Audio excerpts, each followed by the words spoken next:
to request all the participants to kindly just turn off your camera and microphone during the session.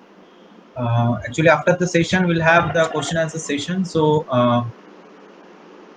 my request is to just keep this off so that we can have a good session. And during the session, if you have any queries or question, you just put the thing in the chat box. All of your questions and doubts will be obviously cleared. And only when if you have to ask any question, then only just turn your mic off on and then ask.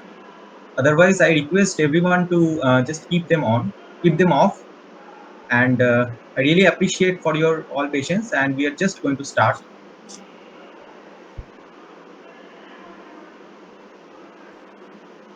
Sir, should we start? Hello, sir. Are you there? Can we start? Yes. Yeah.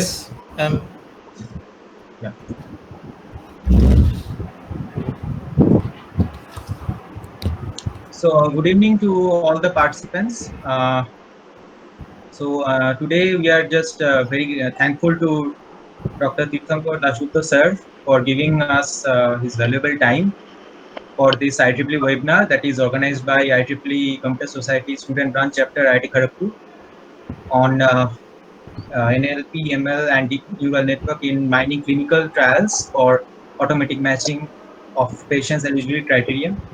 So, just a brief about our sir is that Dr. Dasgupta is a scientist at Innovation Lab at TCS India in the Decision Intelligence Group. He holds a PhD in computer science from IIT Kharagpur. His research interests span natural language processing, computational psycholinguistics, machine learning, and human-computer interaction. He has organized a number of workshops in the area of assistive technology and neural language processing. He is also an active organizer, active organizing member, and regional coordinator of Panini Linguistic Olympiad in India. He was an organizing member of International Linguistic Olympiad 2016 in India. So we are very grateful to you, sir, and thank you for giving us your valuable time. We welcome you from on behalf of IEEE CSSPC. We welcome you in this talk. Now you can just proceed with your screen, and we can share and start the discussion of today. So I'm stopping my screen sharing. You can just start with yours. Thank you, sir. Thank you, Devorshi. Let me first share my screen.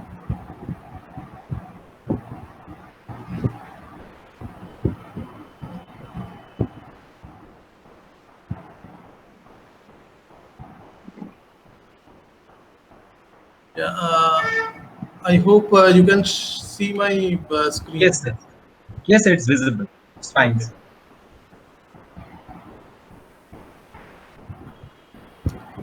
Good evening, everyone. So I am Tirthankar Dasgupta, and I am a research scientist in the Decision Intelligence Group, TCS Research and Innovation Kolkata labs. Am I audible properly? I mean, so Yes, sir. my Yes, sir. voice. You're audible. Okay. So, in this Decision Intelligence Group, we mainly work in the area of text mining. Text mining, particularly, we work on in the area of banking and finance, then social media and biomedical texts. So, today I am going to talk about a specific work that we have recently started in the area of clinical text mining. So the topic of my presentation is on automatic patient recruitment for clinical trials. So this is the brief outline of my presentation. So initially, I will start with the clinical trial analysis and what are the key challenges involved in this type of analyzing clinical text and how they are different from the other social media text. We will discuss some of these things.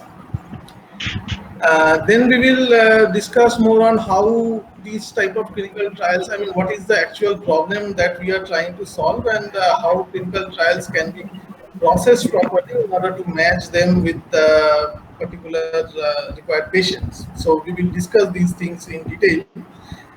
Then we will discuss issues related to mining the trial effects. So every clinical trial have their own adverse effects or positive or negative effects are there, and we will see that how these effects, if can be shown beforehand to the participants, then it will help them to choose specific trials accordingly. And we will also discuss some of the techniques that we have used and how natural language processing and machine learning, more specifically deep learning, is used to solve these kind of problems.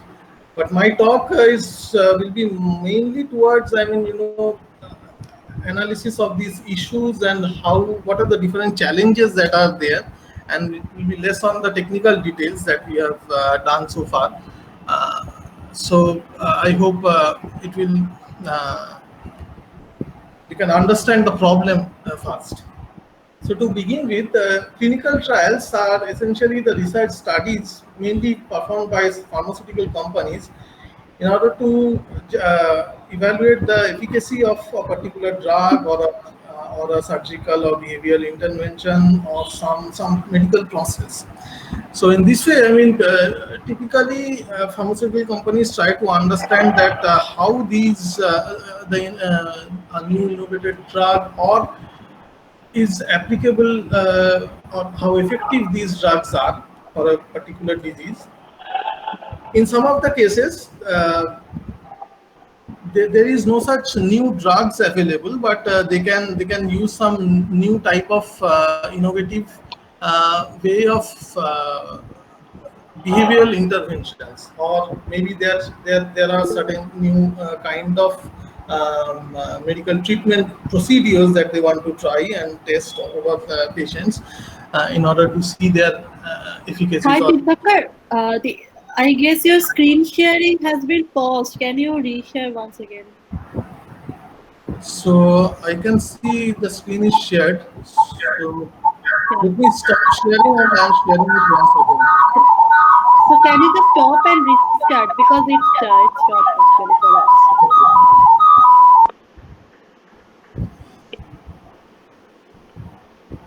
Yeah, can you see this stream now?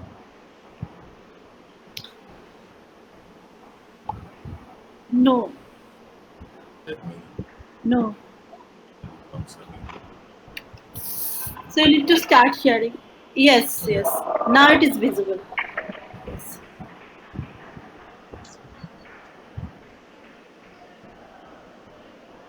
Can you see this slide? Yes, we can. Thanks for pointing it out.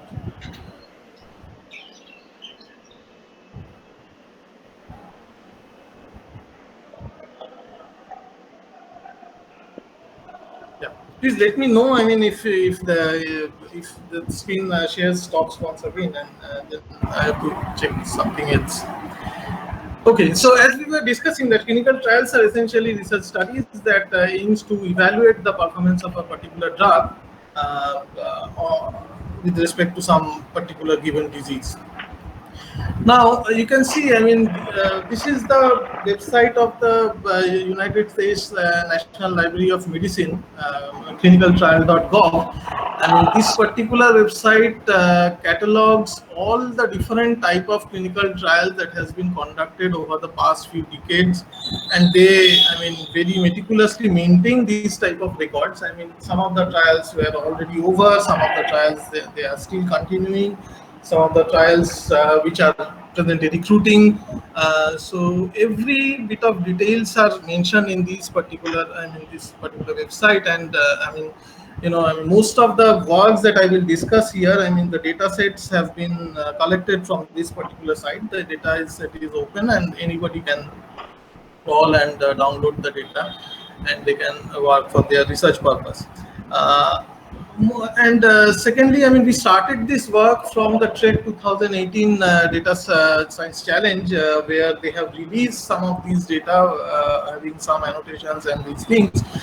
And we started, we got a collection of around more than 300,000 documents, 300,000 different clinical trials, based on which we were doing the entire work. All the results that we will see, I mean, these are based on essentially data sets shared by Trek 2018, and some of the data sets which I will discuss, I mean, are also shared in Kaggle Challenge 2019. Um, so actually the successful completion of a trial depends upon the availability of the participants or the patients in general. So given a particular trial, the process is that, I mean, any organization that are conducting these clinical trials, they tend to identify the entire process. They have their in this process they have certain criteria based on which they sort these patients, and then they connect with the patients. Now, and this entire work has to be done in a very limited amount of time, because I mean, many of these trials are very short lived, so maybe for 14 days or 30 days and so on. So collection of I mean, collection of patients who will be actually relevant to this particular trial is very important, and it has to be done very quickly. Now, typically what happens is, I mean, these organizations employ people who will go on reading these documents manually, and then they have got a huge set of patient electronic health record, and they have to repeatedly go through these electronic records manually, and then they try to process out the different type of patients who are going to be eligible for this. Now, surely, I mean, this manual process is extremely time consuming, and these are error sensitive. So I mean, multiple people are doing these things, and some of them can do some error. I mean, it's a manual human nature, so it cannot be, I mean, restricted. So actually, here with this lies there's a I mean, so there lies the actual problem that can be devise a system that can automatically parse these clinical trials as well as the patient electronic records, and can be identify and can be match these patients with the clinical trials automatically. Now, there are three different cases for this. First of all, we have got a large collection of clinical trials as well as we have got a collection of patient details. So given a particular clinical trial, how can we assign suitable patients to that particular trial? Similarly, there are patients who are willing to participate in a clinical trial. So how, given a particular patient detail or EHR we call, so can we identify suitable clinical trials for which the patient is eligible for? So naturally, this particular, I mean, these two problems seems to be very similar, but they are a little bit different. I mean, in a sense that the second problem is much more difficult as compared to the first one. Here, actually, the patient is looking for the clinical trial, and the patient is he is not a domain expert. Clinical trials typically composed of many medical jargons, many medical terms, which the patient may not understand properly. So, I mean, there should be some agent, maybe in form of human agent or maybe in a virtual agent, which should help these patients to, I mean, choose the trials accordingly. There is another issue that many of these trials may have got some adverse effects also, which patients need to know beforehand so that they can choose these trials judiciously or properly. A patient can take part in multiple trials. So these are the different type of issues that that are needed to be handled. So we will discuss these things in detail later on.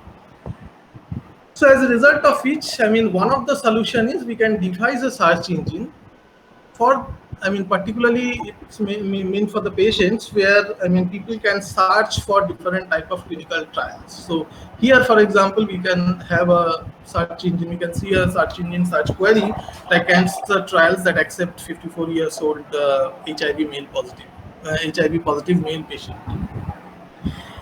Now, I mean, as a search engine, this task becomes very simple. So it will identify the individual key phrases, and it will search for documents consisting of cancer and HIV, and it will retrieve it. Now, when we have practically done this practice, so we also designed a similar type of search engine, and we found that in our collection only, there are, given this particular type of queries, we can find around 15,000 studies that actually are talking about cancer and HIV. But to our surprise, around 70% of these studies are actually excluding patients having cancer and HIV positive things. So we can understand that such search engines didn't didn't consider the semantic aspect of this query, or the trial eligibility criteria that has been mentioned. So it needs to be refined, and we need to have some other intelligent process through which we have to deal this problem accordingly. Now, so essentially the problem that we are trying to solve is can be represented in a very, very basic form like this. So we have got a collection of patient P. So list of P is the capital P is the list of patients, and we have got a list of trials, capital T, where T prime and P prime are the power sets of this particular set P and T. And so what we are trying to achieve is we are trying to design a function that will map these the particular patient's P to its the power set of T. So essentially, so one patient can map to multiple trial, or we can design a function that will map a particular trial T to a set of patients P prime, which is the power set of T. So this is the overall, this is a very, basic way of representing this entire problem, and we will see that how these two functions are different, and they have to be dealt differently. So now the thing is that how we are going to solve this problem. So how a human person can identify the relevant patients or identify relevant clinical trials for a given patient. Now, for every clinical trial, eligibility requirements of patients are specified in the form of inclusion and exclusion criteria. So these criteria are essentially some of the characteristics that patients must have or must not have in order to participate in the trial. So we will see some of these examples, but the major point is that these criteria are extremely complex and written in an unstructured format with lots and lots of medical jargons. So it is not possible for any human person, who is not expert in this particular domain, to read and understand these facts. So you have to, even if you employ a manual labor, you have to employ some of the experts who knows these domains properly. So let's see how, what is there inside a clinical trial. So this is an example of a clinical trial which we have collected from the TechTrek 2018 Precision Medicine track. So it is also right now it is all still available. So you can go and if you are interested, you can go and download this data. It's a lot of data has been publicly given for this challenge. Specifically, this is a fact that currently this particular problem has become $1 million business in different industries, and there are many startup companies who are working tirelessly in order to solve this problem properly. And eBay, for example, is one of the leading organizations behind this. So anyway, so given this particular trial, we can see this clinical trial consists of these particular factors. So there is a title, there are certain conditions. Condition means the underground disease that we are going to tackle. Then there are specific interventions that the clinical trial is proposing. Then there are detailed description of this trial, and there is an eligibility criteria. So in the eligibility, we can see that it has been mentioned the gender of all age, 8 years to not available. criteria is male and female, 8 years of age or older, and weights at least 35 kg. So in this way, the entire criteria is written in an unstructured format. We can see that, I mean, if you go through this particular eligibility criteria, there are two different sections. I mean, a portion of this text is talking about what are the characteristics that will allow a person to participate in this particular trial. We call them inclusion criteria. And there are similarly, there are certain criteria. If you satisfy these criteria, then you have to be excluded from this particular trial, which we call it exclusion criteria. So essentially, I mean, this particular eligibility criteria is the most important thing that we need to first undergo in order to choose that whether a given patient is eligible for this particular clinical trial or not. And we have to mine this particular criteria in such a way, and we have to represent these information. We have to extract this information and represent them in a suitable format so that people can, so that an agent can map them seamlessly.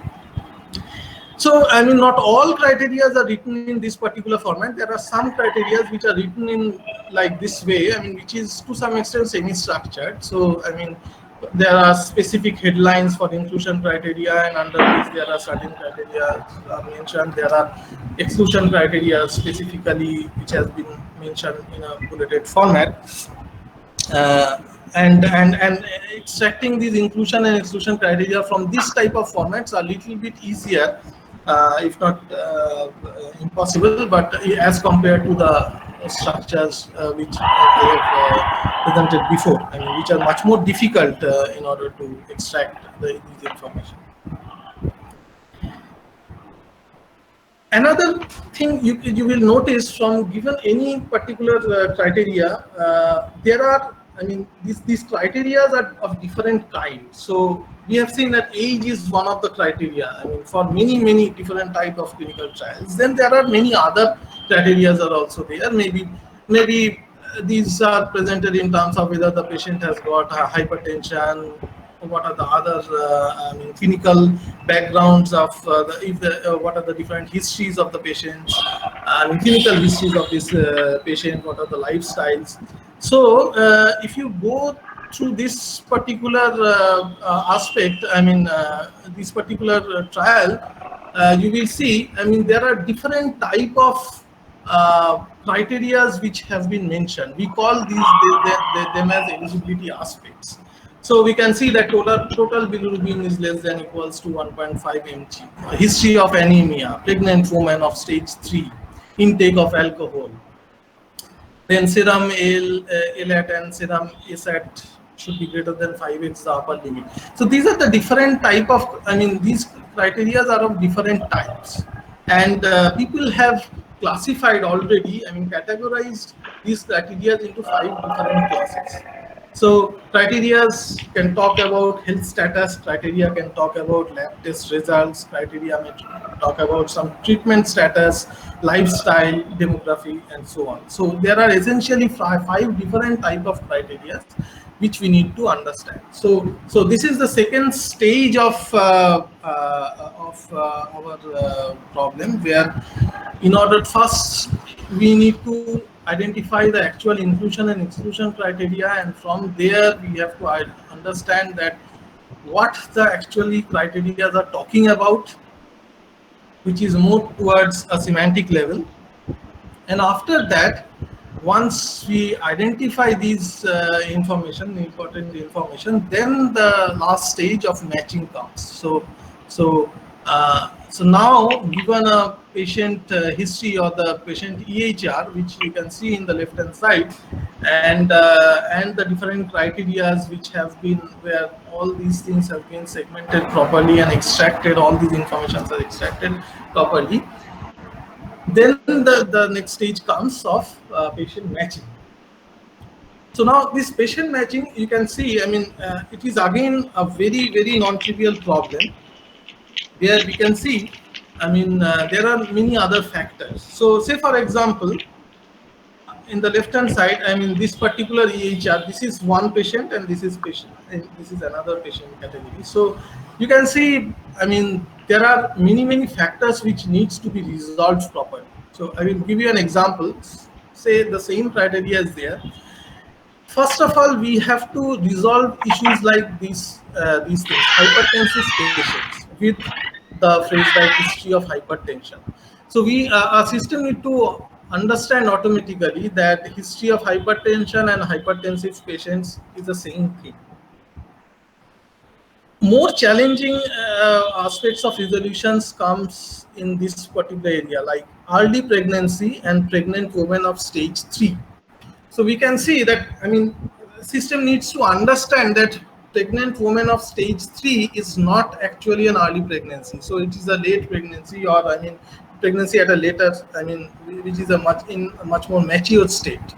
So if you go by this particular trial and if you just try to match the keywords, then probably these two patients with this criteria will match, because we have got a pregnant woman and this is also a pregnancy. I mean, these two terms match, so we cannot directly match them. We need to understand the semantics of these particular phrases. So which means that this particular patient is in her early pregnancy, whereas this particular criteria is telling that patient, I mean, pregnant woman of stage 3 must be excluded. So in this way, we need to understand every different aspect, and we have to go to this semantics level. I mean, what actually this criteria is trying to mean. Then there are more important, I mean, more complex issues like this one. So SGOT and SGPT less than 3x the normal. So first of all, the issue is, I mean, a system doesn't know that what actually SGOT and SGPT is. These are extremely, I mean, very domain specific terms. And secondly, we don't know what actually we mean by 3 times the normal. First of all, this 3x means 3 times. This is another important issue that we need to identify. And then what actually we mean by normal, I mean, what is the normal in this case? So this we don't know, and very honestly, I mean, without domain knowledge, these problems cannot be solved efficiently. Again, I mean, similarly, serum ALT or serum AST greater than 5x the upper limit of normal. So we don't know, again we don't know what actually is the normal, what is the ALT, what is the AST, what should be the actual value of normal will be. And then we have to map that. So in this particular case, the patient has got an SGOT of 73. So we have to resolve that actually 73. So given the fact that we know what is the normal scale of SGOT and SGPT, so we need to understand that whether this 73 belongs to less than the 3 times of the normal. So we need to understand these things. So we need to have some knowledge about this particular domain. Otherwise, I mean, it is very difficult to proceed further. Then there are issues like able to provide informed consent. Okay. So now the thing is that if you go into many detail of these different type of trials, you will see the same concept may have their different manifestations. So say for example, this particular case of informed consent can be written in many different ways. So informed concept, written informed consent, then assent or and or consent, parental permissions, written consent. So everything actually is talking about the same thing, but the entire sentence, if you go by these things, these are many in their different forms. So this falls under the I mean the category of paraphrase detection to some extent, but it's not entirely solved by paraphrase. We will see later on. Then there are examples of history of traumatic brain or head injury, traumatic brain injury, TBI, brain metastasis, stroke or traumatic brain injury. So actually these things are all same, but written in different ways. So a system again needs to understand these things properly. Now the issue is how we are going to do it. again, I mean, so these are some of the examples where we have used the same phrase. I mean, to some extent, I mean, if you match by keywords, then you can get the same thing. But consider this particular example: obese with hyperinsulinemia can be included in these studies, and patient with type 2 diabetes can be included. So a system again has to have some knowledge that hyperinsulinemia and type 2 diabetes are same thing. So again, for this, I mean, we need to have specific knowledge about this particular domain, and accordingly we have to proceed. Now, these are some of the issues that are, I mean, mainly really relevant to when we are trying to match a particular clinical trial with a specific patient EHR. But apart from that, it is also important for a particular patient to choose a trial accordingly, I mean, judiciously, so that, I mean, many of these trials, practically we have seen that they have got some adverse effects, right? So say, for example, we are providing, I mean, maybe there is some trial of a new drug, and I mean, it's not may not be a new drug, but maybe a drug which is already there, but it is used in some different type of disease. So there may be some, I mean, predefined effects of, I mean, side effects of that particular drug may happen. So these things the patient has to be learned beforehand, so that they can choose these clinical trials, so that, I mean, they don't I mean, face any future problem with these drug intakes. So say, for example, I mean, in this particular trial, I mean, we report a case of reversible encephalopathy syndrome in 16-year-old girl with acute myalgious leukemia, who is undergoing during consolidation chemotherapy composed of DHAC, and this is the particular drug that they are using. So essentially, so this particular trial has reported an adverse effect of a patient who has undergone this particular treatment. So if these reports are given beforehand, then it will help a person to choose, I mean, okay, so whether they will continue with this particular trial or not. Similarly, there are many social media platforms are there where people regularly discuss about these type of adverse effects of drug. So these social media information can also be included. So say, for example, I mean, these social media informations are primarily for those type of drugs which are already there, and these are not for the new drugs which I mean, pharmaceutical companies are releasing, I mean, totally in a new fashion. So these are already I mean, presented drugs are there. So already these drugs are there, and people are discussing different type of adverse effects. So these social media information can also be identified and can be presented to the patient beforehand, before they choose properly, before they choose these clinical trials properly. Now the point is that the social media may have, I mean, one or two cases where, I mean, people may have discussed about some adverse effect of a drug, which may be by chance or which may be due to some other conditions. So I mean, so one or two cases may not be that significant, but if, I mean, thousands and thousands of quotes, I mean, tweets are there or retweets are there which are talking about the same side effects of a given drug, then it may be important even for the, I mean, you know, the pharmaceutical companies also, in order to, I mean, reevaluate their drugs, because some of these effects may last for long. I mean, some of these effects may come after a long period of time. I mean, once the clinical trial, the entire trial period is over, after a few weeks or few months, I mean, these type of side effects may also come. So in fact, it is very important for these pharmaceutical companies also to keep track of these things. Particularly in TCS also, we are specifically doing a work on to track these type of adverse effects from social media. Now, the thing is that the adverse effect or any kind of effect by a drug can be of and can maybe of due to several different reasons. So one of the possible reason may be a drug has been combined with another drug, and that's why it is creating some side effects. So we call it drug-drug effects. So say for example, I am consuming drug 1 and then I am consuming drug 3. So drug 1 is affecting the effects of drug 3 and which have a negative adverse effect.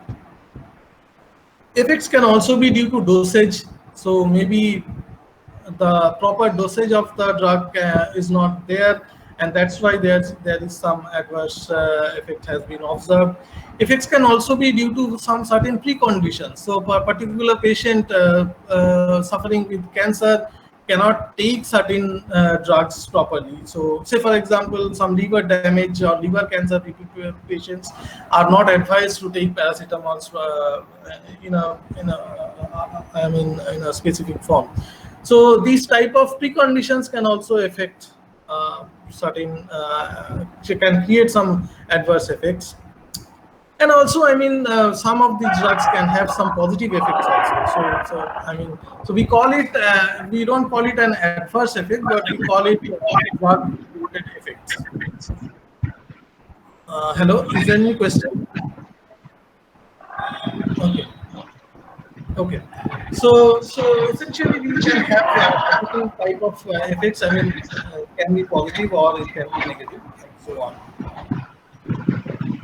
Now, so the objective here is to, so given particular textual mentions, so we need to actually identify the whether this particular intervention has got certain adverse effects or not.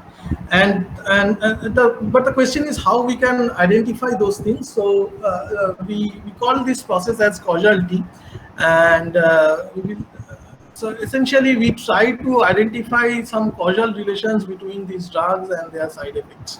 So side effects can be positive or negative, and we call this process as causal reactions. So what happens is, in many of these texts, particularly from clinical trials or from social media, we may encounter some facts like, here. So ITO1 and ICL contribute to a canine ventricular action potential, so which is an adverse effect. Hydroxychloroquine may reach antiviral concentration in the brain, leading to an expected preventive effects on early symptoms such as anosmia, which may persist after recovery from COVID-19. So we have got lots of different type of analysis of COVID-19 trials, which we have done very recently, and these type of effects, either can be positive or negative effects is observed by many of these trials, which itself is a separate research problem in itself, which tries to identify these sort of things. So, but there are many different other challenges also. We will see some of these that. But before going into those things, the issue is that how NLP can help to identify these type of causal factors. So we will see that there are many linguistic factors that are associated in these sentences. We can see these important cues gives us a very important features that can help us to identify these causal effects. So these features are commonly called as causal connectives. So if we can successfully identify these causal connectives, then we can at least say that these sentences or these text documents are actually consisting of certain causal factors, which involves some drugs and their side effects. So identification of these causal connectives is also a very challenging thing, but there are many solutions for that. Some of them we may discuss today. Then there are issues of negative causality. There may be some cases where people may have discussed about the unlike causes of some factors, like in this particular COVID-19 case, the leukocytosis was likely to be caused by bacterial infection, was unlikely to be caused by bacterial infection. So here the system needs to understand that this particular drug is not causing this bacterial infection, but it is not actually causing this bacterial infection. Similarly, I mean, this is much more straightforward. Single dose disulfiram should not cause untoward drug interaction from the inhibition of other P450 isoforms. So here, I mean, this particular drug is not causing, I mean, this is the exact semantics that we need to understand. And secondly, there are issues related to hedges, like where maybe some of these documents are not sure about the possible effect of a particular drug or any kind of interventions. So these kind of things can be again identified from linguistic factors like epistemic model verbs, like for example, acute chromocytic leukemia may lead to the formation of PML fusion gene. So these type of factors like may lead to or probable cause of, these are important features that tells us how we can identify these type of hedges, and we have to represent them accordingly. So essentially the idea is to represent these information in form of these type of causal graphs. So essentially we will have different type of drugs, different type of effects, different type of diseases, preconditions, and then there should be some connection between these drug effects and preconditions, which will help in general for a artificial agent to predict that whether, and help predict that whether a patient should go for the particular trial.